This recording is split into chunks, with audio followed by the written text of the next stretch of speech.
అమృత బిందువులు అహం. నేను అనే భావము మాత్రమే ప్రపంచమునకు బీజము.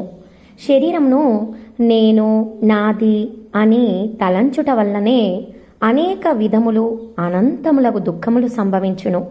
ఒక్క అహంను పరిత్యజించడం వలన అనంత సృష్టిని పరిత్యజించడం జరుగుతుంది.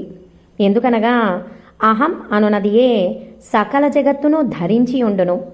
నేను బంధములలో ఉన్నాను. ఇందులో నేను అనునది ఏది కలదో అది ఏ నేను ముక్తుడను లేక బ్రహ్మను. దీనిలో కూడా ఉన్నది ఈ నేను అనునది తొలగిపోవటయే నిజమునకు ముక్తి. జగత్తు, జీవుడు, పరమాత్మ ఈ మూడును ఒక్కటే.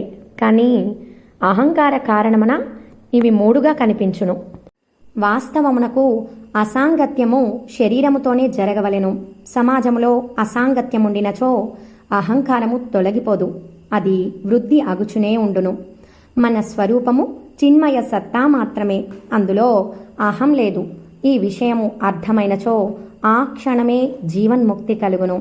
జాతి లేక ధర్మమును అనుసరించి సంఘర్షణ ఉండదు. ముఖ్యముగా అహంకారము నుండి జన్మించడి స్వార్థము, అభిమానము వలననే కలుగును. తనలో వైశిష్ట్యమును చూచుట అహంతను, పరిచ్ఛిన్నమును, దేహాభిమానమునకు పుష్టిని చేకూర్చును. భగవంతుని నుండి ఉత్పన్నమైన సృష్టి భగవంతుని రూపమే అగును. కానీ జీవుడు అహంభావమును, ఆసక్తిని, రాగమునకు కారణమైన దానిని జగద్రూపముగా చేసుకొనును.